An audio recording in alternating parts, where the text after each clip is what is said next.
Stove clean பண்ணுறதுக்கு, counter top clean பண்ணுறதுக்குலாம் use பண்ணுவோம் இல்லையா? ஸோ அது யூஸ் பண்ணும்போது ரொம்ப சம்டைம்ஸ் வந்து கிச்சன் டவலில் வந்து பார்த்திங்கன்னா ஸ்மெல் வரும். ரொம்ப எண்ணெய் பிசுக்காக இருக்கும். நம்ம என்னதான் வந்து நார்மலாக நம்ம சோப் போட்டு வாஷ் பண்ணால் கூட உங்களுக்கு அந்த எண்ணெய் பிசுக்கெல்லாம் வந்து காஞ்சதுக்கப்புறம் இருக்கும். அந்த கிச்சன் டவல்லேருந்து ஒரு பேட் ஸ்மெல் வந்து பார்த்திங்கன்னா இருக்கும். ஸோ ஒன்றுமே இல்லை, ஒரு சின்ன ட்ரிக் தான். இந்த மாதிரி நீங்கள் க்ளீன் பண்ணிங்கன்னா உங்கள் கிச்சன் டவல் நல்லா க்ளீன் ஆயிரும். அந்த பேட் ஸ்மெல்லும் வராது. அதே மாதிரி இது வந்து பார்த்திங்கன்னா மைக்ரோ ஃபைபர் கிளாத். இது வந்து நான் மீஷோவில் தான் வாங்கியிருந்தேன். இது ரொம்பவே வந்து பார்த்திங்கன்னா ஹெல்ப்ஃபுல்லாக இருக்கும். ஸோ இதோட ப்ரைஸும் கம்மி. நம்மளுக்கு 50 பீசஸ் வந்து கொடுக்குறாங்க. ஸோ நீங்கள் இதை ரீயூஸ் பண்ணிக்கலாம். இதோட லிங்க் வேணுன்னா டிஸ்கிரிப்ஷனில் கொடுக்குறேன்னு செக் பண்ணிக்கோங்க. இப்போ இந்த டவலை வந்து லைட்டாக வந்து தண்ணி வந்து நல்லா நனைச்சு பிழிஞ்சு எடுத்துக்கோங்க.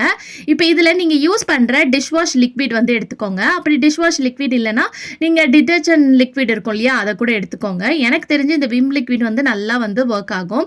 இப்போ இது கூடயே சிம்பிளாக இந்த ஒரு பவுடர் மட்டும் தான் சேர்த்துருக்கேன். இது என்னன்னு பார்த்தீங்கன்னா ஒன்றுமே இல்லை, நம்ம வீட்டில் வந்து சமையலுக்கு யூஸ் பண்ணுற உப்பு தான். இதை வச்சு நீங்கள் நல்லா ஸ்க்ரப் பண்ணும்போது அந்த உப்பு வந்து பார்த்தீங்கன்னா அதில் இருக்கக்கூடிய எல்லா ஸ்மெல்லும் உங்களுக்கு ரிமூவ் பண்ணிடும். அழுக்கும் வந்து பார்த்தீங்கன்னா உங்களுக்கு ரிமூவ் பண்ணி கொடுத்துரும். எண்ணெய் பிசுக்கெல்லாம் வந்து உங்களுக்கு க்ளீனாக ரிமூவ் பண்ணி கொடுத்துரும். ஸோ எந்த ஒரு பேட் ஸ்மெல்லுமே இருக்காது. அதுக்கப்புறம் நீங்கள் வாஷ் பண்ணிவிட்டு யூஸ் பண்ணும்போது ரொம்ப புதுசு மாதிரி பளிச்சுன்னு மாறிடும். ஸோ ஃபஸ்ட்டு பார்க்கும்போதே உங்களுக்கு தெரிஞ்சிருக்கும் அந்த டவல் வந்து அழுக்காக இருந்தது.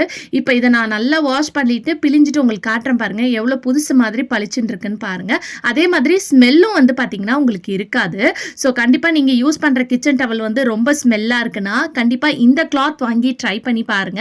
அதே மாதிரி இந்த மெத்தடில் வந்து நீங்கள் க்ளீன் பண்ணாலே போதும், உங்கள் கிச்சன் டவலில் எந்த ஒரு ஸ்மெல்லும் வராது. அதே சமயத்தில் ஈஸியாக வந்து நீங்கள் க்ளீன் பண்ணி எடுத்துடலாம். ஸோ கண்டிப்பாக ட்ரை பண்ணி பாருங்க.